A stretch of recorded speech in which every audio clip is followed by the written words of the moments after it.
नमस्कार, स्वागत है आपका भीम न्यूज इंडिया में। आप देख रहे हैं भीम न्यूज इंडिया। मैं हूं आपका दोस्त विनय कुमार सिंघल। आरक्षण एसटी एससी ओबीसी का कब से, कैसे और कब शुरू हुआ? यदि आप हमारे चैनल पर नए हैं तो प्लीज़ हमारे चैनल को सब्सक्राइब कीजिए। देखिए, एससी कांग्रेस के राष्ट्रीय अध्यक्ष राजेंद्र पाल गौतम के अनुसार रिजर्व सीटों पर चुनाव लड़ने का मौका मिला, लेकिन शिक्षण संस्थानों में 1951 में कानून बना और 1954 में लागू हुआ। लेकिन अगर इतिहास को देखेंगे तो हम ये पाएंगे कि इस बाबा साहेब के संविधान के लागू होने से पहले देश की सामाजिक व्यवस्था का संचालन मनुस्मृति से होता था।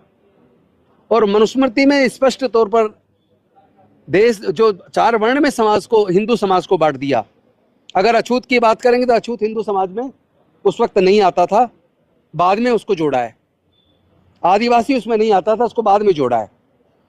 क्योंकि हिंदू समाज में मनुस्मृति के हिसाब से 4 वर्ण थे, ब्राह्मण, क्षत्रिय, वैश्य, शूद्र। ब्राह्मण की जाति और वर्ण दोनों ब्राह्मण है, क्षत्रिय की जाति और वर्ण दोनों क्षत्रिय है, वैश्य की जाति और वर्ण दोनों वैश्य हैं। लेकिन अगर आप शूद्र की बात करें तो कोई भी शूद्र जाति अपने आप को शूद्र नहीं कहती। लेकिन जब आप उनकी जाति में घुसेंगे, कौन कौन सी जातियां आती है तो उनमें जाट, गुजर, यादव, तेली, मौर्य, शाक्य, कुशवा, सैनी, प्रजापति, लोहार, कुमार, सोनार और कुछ और जातियां, वो तमाम जातियां जो अन्य पिछड़े वर्ग में आती हैं आज की संविधान के अंदर, वो तमाम जातियां शूद्र में आती हैं। लेकिन इससे अलग जो अनटचेबल्स थे, वो साउथ में उनको पंचम बोलते थे, इधर उनको अनटचेबल बोलते थे। और इससे अलग एक आदिवासी वर्ग था जो अलग अलग कटा हुआ एक रिमोट एरियाज में रहता था। तो इन वर्गों की अगर बात करें तो आरक्षण पहली बार, चूँकि उस मनुस्मृति में इन तमाम वर्गों के, शूद्रों के लिए विशेष तौर पर, चूँकि अछूत तो उससे बिल्कुल ही बाहर है, उसको तो कोई अधिकार है ही नहीं।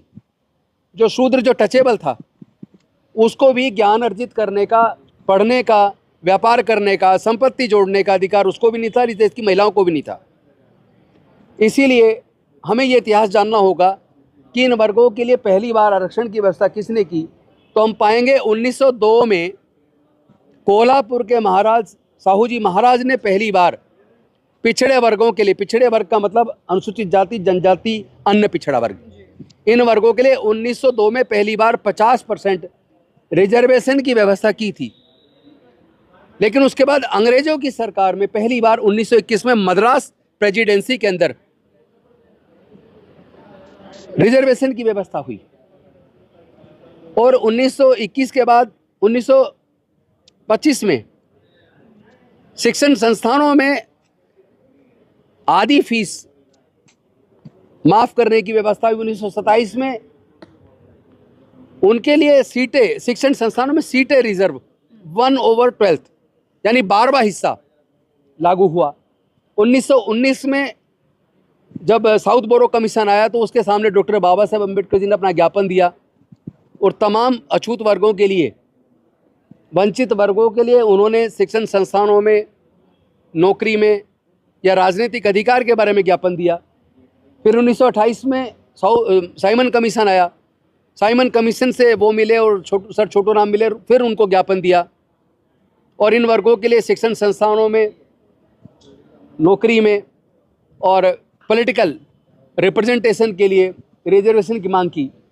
और फिर 1930, 1931, 1932 में राउंड टेबल कॉन्फ्रेंस के माध्यम से अंग्रेजों के सामने इन वर्गों का पक्ष रखा, बहुत मजबूती से वकालत की और अंग्रेज सरकार ने उसको स्वीकार करते हुए, चूँकि उसमें सेपरेट इलेक्टेड भी मांगा, साथ में उनके आर्थिक उन्नति और शिक्षा के संबंधित बाकी अधिकारों की मांग की।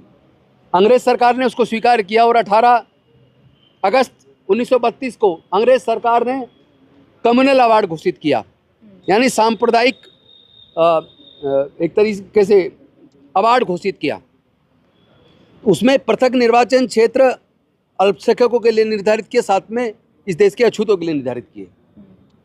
लेकिन गांधी जी ने माना कि अछूत हिंदू समाज का हिस्सा है, जो पहले नहीं थे। लेकिन उन्होंने कहा ये हिंदू समाज का हिस्सा, इससे हिंदू समाज बढ़ जाएगा, और वो अनशन पर बैठ गए। और अल्टीमेटली बाबा साहब को धमकियाँ मिलने लगी जब गांधी जी की तबीयत बिगड़ने लगी और एक ऐसा माहौल बना कि अगर गांधी जी मर गए तो पूरे अछूत समाज को नरसंहार करके ख़त्म कर दिया जाएगा। तो ऐसे दबाव में, ऐसी मजबूरी बस डॉक्टर बाबा साहेब अम्बेडकर जी को सहमति देनी पड़ी और 24 सितंबर 1932 को पूना पैक्ट बना। फिर पूना पैक्ट के बाद तमाम अनुसूचित जाति के लिए सीटें रिजर्व हुई। उनके लिए निर्वाचन, जो संयुक्त निर्वाचन क्षेत्र बना, पृथक निर्वाचन क्षेत्र तो पूना पैक्ट में चला गया, लेकिन संयुक्त निर्वाचन क्षेत्र बने और उसमें रिजर्वेशन लागू हुआ। फिर गवर्नमेंट ऑफ इंडिया एक्ट 1935 आया, जिसमें औपचारिक तौर पर SC ST के लिए सीटें निर्धारित की गई। फिर जब उससे आगे बढ़ते हैं 1935 के बाद, जब आगे बढ़ते हैं 1941 में ICS के एग्ज़ाम में केवल एक शेड्यूल्ड कास्ट ICS अधिकारी बने। फिर 1942 में doctor Baba Saheb Ambedkar British viceroy की एग्जीक्यूटिव काउंसिल के अंदर मेंबर बने और उन्होंने ब्रिटिश वायसराय को और उसकी पूरी सरकार को, ब्रिटिश सरकार को कन्विंस किया कि चूँकि यहाँ रिजर्वेशन नहीं है और हमारे लोगों को पढ़ने का भी मौका नहीं मिला, तो उन वर्गों के लिए कुछ विशेष प्रावधान किए जाएँ। अंग्रेज़ों की सरकार ने उसको माना और उसके बाद सरकारी नौकरियों के अंदर उन्होंने रिजर्वेशन लागू किया। 1942 में पहले उन्होंने 8.33% लागू किया, फिर 1943 में उसको बढ़ाकर 12.33% किया और फिर 1948 के अंदर उसको 16.33% लागू किया। फिर 1950 में डॉक्टर बाबा साहेब अम्बेडकर के संविधान के माध्यम से उनके लिए चुनाव क्षेत्रों के लिए सीटें रिजर्व की 15% शेड्यूल कास्ट के लिए और 7.5% शेड्यूल ट्राइब के लिए। और आर्टिकल 334 में पॉलिटिकल रिजर्वेशन 10 साल के लिए था, लेकिन शिक्षण संस्थानों और सरकारी नौकरियों के लिए कोई टाइम लिमिट नहीं थी, बल्कि जब तक सब लोग सामाजिक, आर्थिक और शैक्षणिक दृष्टि से बराबर न हो जाए तब तक रिजर्वेशन जारी रहेगा। कोई भी बिना इतिहास को जाने कह देता 10 साल के लिए रिजर्वेशन था, जबकि 10 साल के लिए पॉलिटिकल था, जो हर 10 साल बाद बढ़ाया जाता है और पिछली बार 2021 में बढ़ाया गया। सवाल सुप्रिया सुले पर था। एक मिनट, ये इतिहास आपको मिलेगा नहीं। सुप्रिया सुले अकेली नहीं है, उससे पहले भी बहुत लोग अनर्गल बयान देते रहते रिजर्वेशन के ऊपर, तो लोगों को पता ही नहीं है। पहले पढ़ तो लें, पहले आरक्षण के इतिहास को पढ़ लें, उसके बाद बात की जाए। एक मिनट, पहले मैं अपनी बात पूरी कर लूँ, फिर सवाल आप कीजिएगा। 1952 में पहला चुनाव हुआ जिसमें लोकसभा व राज्यसभा की सीटें निर्धारित हुई SC ST के लिए 15% और 7.5%। उसके बाद आपको पता होगा 1954 से शिक्षण संस्थानों में और सरकारी नौकरी में तो 1950 के बाद और 1954 के बाद शिक्षण संस्थानों में अनुसूचित जाति जनजाति के लिए रिजर्वेशन लागू हुआ। लेकिन OBC के लिए 7 अगस्त 1990 को मंडल कमीशन की सिफारिशों को लागू करके आरक्षण, पिछड़े वर्गों के लिए 27% आरक्षण लागू करने की घोषणा हुई, जो कोर्ट में चैलेंज हुआ, कोर्ट ने स्टे किया। 1992 में जजमेंट आया Indira Sahni versus union of India और 1993 में नोटिफिकेशन होकर उनको लागू हुआ, उनको रिजर्वेशन मिला। लेकिन IIT IIM वगैरह के अंदर पिछड़े वर्गों के लिए 93वें संशोधन में 2006 में लागू हुआ। तो ये इतिहास मैं इसलिए बता रहा हूँ क्योंकि कोई भी आरक्षण पे बात करे, बात करने से पहले आरक्षण के इतिहास को जान ले, समझ ले, पढ़ ले, उसके बाद उस पर बात करे तो अच्छा लगेगा। बिना जानकारी के जो मर्जी आए जो मर्जी बोल देता। रही बात EWS की, रही बात क्रीमी लेयर की, तो मैं बता दूं EWS का तो आज तक ये भी डाटा नहीं है EWS में कितने % लोग हैं। 10% बिना किसी सर्वे के, बिना किसी डाटा के, संविधान के खिलाफ जाकर केंद्र सरकार ने लागू किया। कोई अध्ययन नहीं है उसके ऊपर, क्योंकि जो स्वर्ण जातियां हैं, सिख समाज की स्वर्ण जाति, क्रिश्चियन, मुस्लिम की ये स्वर्ण जाति, क्योंकि मुस्लिम में जो OBC है वो तो सारा OBC में आ रहा है, लेकिन मुस्लिम में 1.5 से 2% स्वर्ण में आता है। इसी तरह जो जनरल कैटेगरी है वो लगभग 10 से 11% है। इस सब को जोड़ लिया जाए तो लगभग 15% जनसंख्या को 10% रिजर्वेशन, इस देश में 15% जनसंख्या अपर कास्ट को 10% रिजर्वेशन बिना किसी सर्वे, बिना किसी डाटा लागू किया। लेकिन वो भी जो वास्तव रूप से गरीब है स्वर्ण जाति का, उसको नहीं मिल रहा। लोग 2-4 हज़ार रुपये खर्च करके EWS का सर्टिफिकेट बनवाकर, पैसे वाले लोग ही EWS का पूरा फायदा उठा रहे हैं। तो जो लोग ये कह रहे हैं क्रीमी लेयर लागू होना चाहिए, आर्थिक आधार होना चाहिए, पहले तो वो समझ लें कि रिजर्वेशन का आधार कॉन्स्टिट्यूशन में आर्थिक नहीं है कहीं भी, वो सोशली एंड एजुकेशनली बैकवर्डनेस है।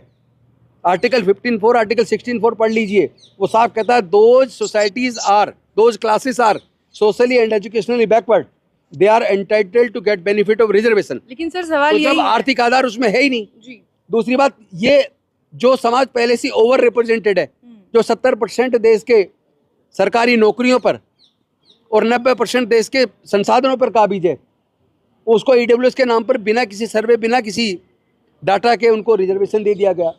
और जो बात कर रहे हैं कि ये आर्थिक आधार पर होना चाहिए, तो उनको मैं बता दूं, उसका भी पूरा लाभ पैसे वाले लोग ले रहे हैं। उसका कोई क्राइटेरिया नहीं है, उसकी जांच का कोई तरीका नहीं है। आज तक कोई ऐसी जांच सामने नहीं आई कि किस लोगों ने उनका फ़ायदा उठाया और कितने लोग इस पर पकड़े गए जिन्होंने फर्जी पैसे के दम पे क्रीमी लेयर का सर्टिफिकेट बना के वो सारे गरीब लोगों के लिए जो आपने रिजर्व दिया था वो सारे के सारे अपर कास्ट के अमीर लोग ले रहे हैं। अभी भी हो रहा है। तो अगर किसी नेता की इस बात को मान लीजिए कि क्रीमी लेयर लागू होना चाहिए, आर्थिक आधार पर होना चाहिए, तो मैं बता दूं उसमें भी बिल्कुल निरर्थक है, संविधान के खिलाफ है। बिना सोचे समझे कोई नेता इस पर बयान ना दे।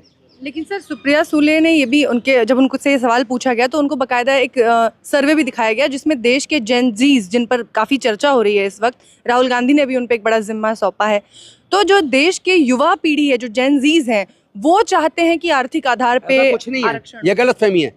कोई बिल्कुल फर्जी डाटा है, बिल्कुल फर्जी डाटा। दूसरी बात, ज़्यादातर सोशल मीडिया पे जो बहुत ज़्यादा एक्टिव लोग हैं वो अपर कास्ट के लोग हैं। अपर कास्ट का सर्वे आप अपनी मर्जी, जो मर्जी मीडिया बना के दिखा दे। आप जरा एक बार सर्वे, कास्ट सेंसस होगी, अभी कास्ट सेंसस करवा दीजिए ना, उसी में जैन जी का भी आ जाए।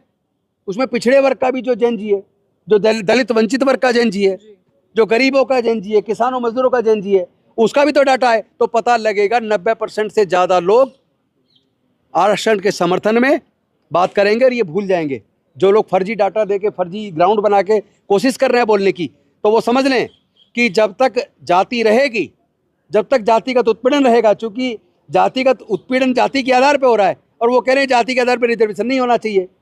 जब आप उत्पीड़न जाति के आधार पर कर रहे हैं, इंटरव्यू के अंदर नंबर जाति के आधार पर कम दे रहे हैं, वाइवा के अंदर जानबूझ के जाति की वजह से फेल कर रहे हैं, इंटरनल एग्जाम के अंदर प्रोफेसर जानबूझ के बच्चों को मेडिकल में, इंजीनियरिंग में फेल कर देते हैं या कम नंबर देते हैं। हर जगह जाति उत्पीड़न का आधार है। लेकिन वो बात कर रहे हैं कि रिजर्वेशन जो वो आर्थिक आधार पर होना चाहिए। अरे पहले उसके आधार को समझ तो लीजिए।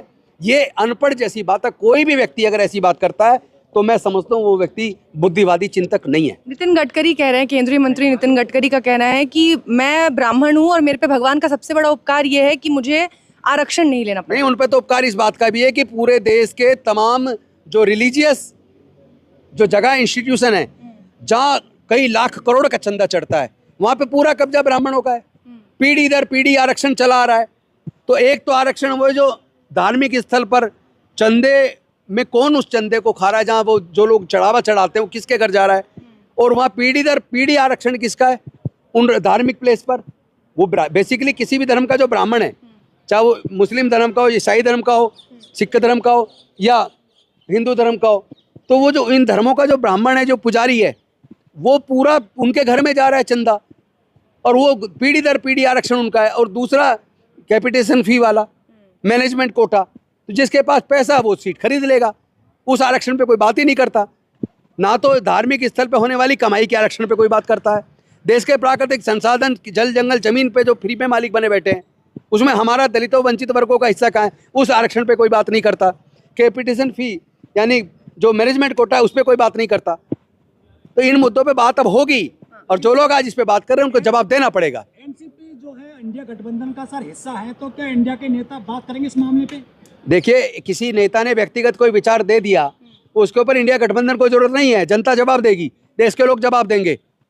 हमारे इंडिया गठबंधन पूरी तरीके से जो संवैधानिक आरक्षण व्यवस्था है। आप देख रहे थे भीम न्यूज़ इंडिया। यदि आपको हमारे द्वारा दिखाई गई खबरें पसंद है तो प्लीज़ हमारे चैनल को यूट्यूब पर सब्सक्राइब कीजिए, लाइक कीजिए, शेयर कीजिए, कमेंट्स कीजिए।